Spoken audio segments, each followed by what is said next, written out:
Pemirsa, 3 Serikandi calon gubernur Jawa Timur yang akan melakoni debat perdana Pilgub Jawa Timur 2024 malam ini di Geraha Unesa Surabaya menyatakan kesiapannya.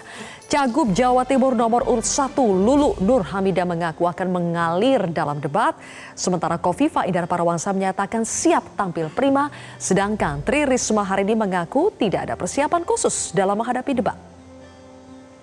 Garis besar dan prinsip debat ini adalah ruang di mana kita bisa menyampaikan gagasan, kemudian juga bisa mendialogkan berbagai kebijakan dan rencana-rencana kerja apabila kita bisa mendapatkan kepercayaan dari masyarakat, dan itu yang kita harapkan masyarakat Jawa Timur bisa melihat kesiapsiagaan kita kalau misalnya kita terpilih menjadi gubernur. Insya Allah kami siap, bismillah. Amin. Persiapan khusus ada nggak, Bu? Relatif tidak, cuma ya saling koordinasi aja, karena kan nanti bersama-sama ya. Alah, aku sudah biasa Mas ngomong di mana-mana ya loh. Apa yang dipikir? Susu yang dipikir itu gimana nanti itu nangani masyarakat masalah-masalah itu, debat itu. Pemirsa, untuk membahas seputar tema yang diajukan dalam debat perdana Pilgub Jawa Timur kali ini, sudah bergabung bersama kami ada 3 narasumber dan nanti akan menyusul satu lagi. Saya akan perkenalkan yang pertama dari tim pendukung paslon Lulu Lukman sudah ada Gilbran Muhammad Nur.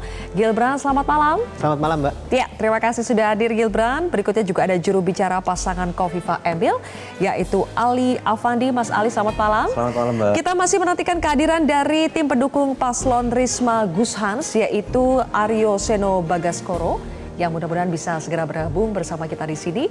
Tapi setelah itu kita juga punya panelis di studio. Ada Direktur Eksekutif Parameter Politik Indonesia, Mas Adi Praitno. Selamat malam, Mas Adi. Selamat malam. Terima kasih sudah hadir, Mas Adi. Baik, kita akan mulai. Ya, bisa dibilang ini semacam arena debat kecil lah ya, sebelum kita menyaksikan debat yang sesungguhnya nanti. Saya akan mulai dulu dari Gilbran deh ya. Gilbran, sebetulnya pasangan Lulu Lukman memandang debat semacam ini seberapa penting sih untuk bisa menyampaikan, mengenalkan visi misi sekaligus mendulang elektabilitas? Masih sepenting itukah debat ini? Tentu debat merupakan salah satu sarana yang paling penting ya, Mbak ya. Melalui debat, publik bisa mengetahui kualitas dari pasangan calon tertentu, dan saya yakin Mbak Lulu dan Mas Lukman akan tampil dengan prima dan menampilkan ide dan gagasan secara konkret untuk menjawab permasalahan yang ada di Jawa Timur. Jadi tentu ini merupakan salah satu faktor penting, salah satu sarana intelektualisasi demokrasi.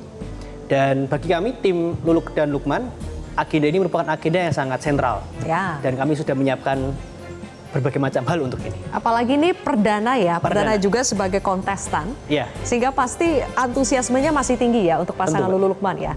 Kalau pasangan Kofifah Emil yang sudah biasa lah ya mengikuti debat seperti ini, Mas Ali, masih seantusias itu nggak? Masih ada perasaan deg-degan tidak ya untuk mengikuti atau untuk mempersiapkan debat ini? Atau sudah biasa saja, ini hanya salah satu rangkaian kampanye saja? Ya, jadi terima kasih Mbak. Ibu Kofifa dan Mas Emil sampai tadi siang masih tetap turun ke bawah.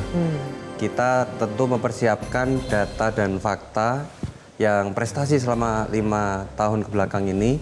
Dan Ibu Kofifa dan Mas Emil tentu menganggap debat ini sebagai sarana untuk penyampaian prestasi maupun gagasan. Kira-kira ide apa yang relevan dengan 5 tahun ke depan. Karena bagaimanapun kita bisa melihat Ibu Kofifa sangat concern terhadap kondisi yang ada di lapangan, sehingga informasi yang ada disampaikan di sosial media, baik itu di Instagram, Facebook maupun di berita, itu sesuai dengan kondisi di lapangan. Jadi Ibu dan Mas Emil pasti akan menganggap serius debat pertama ini. Tetap menganggap serius ya.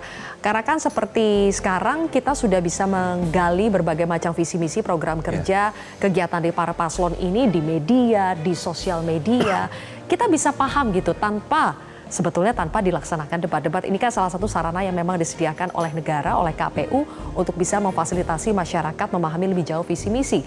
Nah, Mas Adi, menurut Anda sebegitu masih penting tidak debat ini untuk para paslon, terutama untuk yang petahana dan yang pendatang, itu bedanya seperti apa?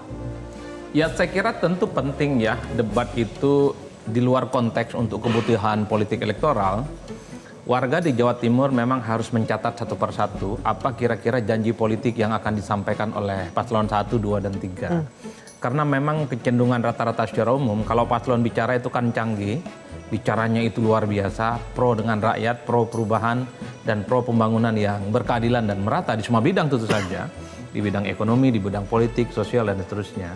Nah, yang menjadi penting itu nanti kita tinggal tanya bagaimana mekanisme menagih janji politik mereka. Bukankah dari dulu misalnya soal pemerataan pekerjaan, kemiskinan dan pengangguran bisa dikurangi, itu sepanjang saya hidup di Jawa Timur, ya per hari ini sebenarnya belum ada pergerakan yang signifikan bahwa ada sesuatu yang dicapai tapi tidak sesuai dengan apa yang kita harapkan secara maksimal. Misalnya di tempat saya di Kabupaten Sumeneb misalnya soal bagaimana potret kemiskinan, ya per hari ini sekalipun itu belum menjadi isu yang sebenarnya cukup diseriusi oleh pemimpin-pemimpin kita. Baik itu gubernur, pakai bupati, yang saya kira memang sudah silih berganti sejak 2004 sampai hari ini, tapi perubahan-perubahan yang kita harapkan tidak pernah kunjung datang. Jadi dalam konteks itulah saya kira, jadi bagi warga Jawa Timur memang harus kita hafalin betul apa yang nanti akan disampaikan oleh para masing-masing kandidat. Dan tinggal kita tanya bagaimana cara mekanisme menagih mereka. Karena kalau saya baca ya paslon 1, 2, dan 3 ini bagus semua sih. Mirip-mirip.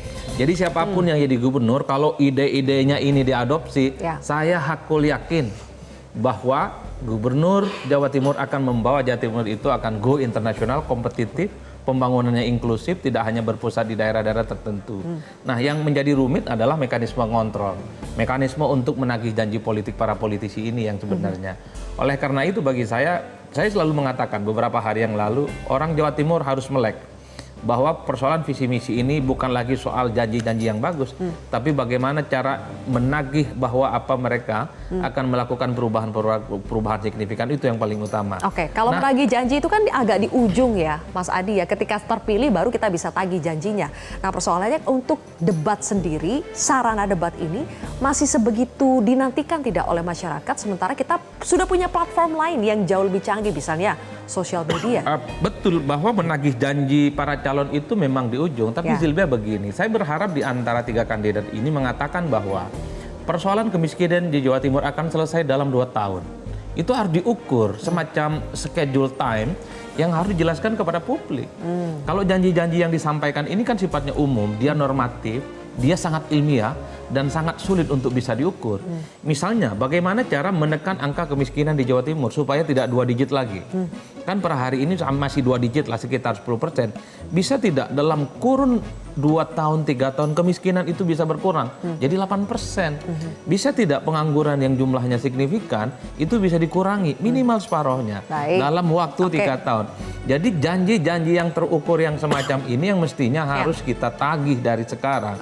Dan minta kepada mereka semacam fakta integritas. Bisa tidak ditagih janjinya kalau dalam 2 tahun tidak selesai, 3 tahun tidak tuntas visi misinya, akan diaudit oleh rakyat secara langsung. Kan keren debat kandidatnya. Iya. Dan keuntungan dalam debat karena kita langsung bisa mendengar ya, itu benar-benar dideklar ke masyarakat umum soal janji-janjinya itu, sehingga akan banyak sekali jejak digitalnya untuk ditagih di kemudian hari. Tadi Mas Adi sudah menyentuh salah satu subtema yaitu kemiskinan. Itu yang akan kita bahas lebih jauh nanti di segmen berikutnya. Dan sebetulnya informasinya yang sudah kami pegang di sini, untuk pertama kalinya pada Maret 2024, BPS itu sudah merilis bahwa angka kemiskinan Jawa Timur untuk pertama kalinya setelah sekian lama akhirnya bisa 1 digit, Mas Adi, di 9,79% untuk pertama kalinya. Tapi pertanyaannya apakah itu cukup, apakah itu bisa diturunkan lagi? Kita akan lihat ide-ide dari masing-masing paslon seperti apa sesaat lagi. Jelajahi cara baru mendapatkan informasi. Download Metro TV Extend sekarang.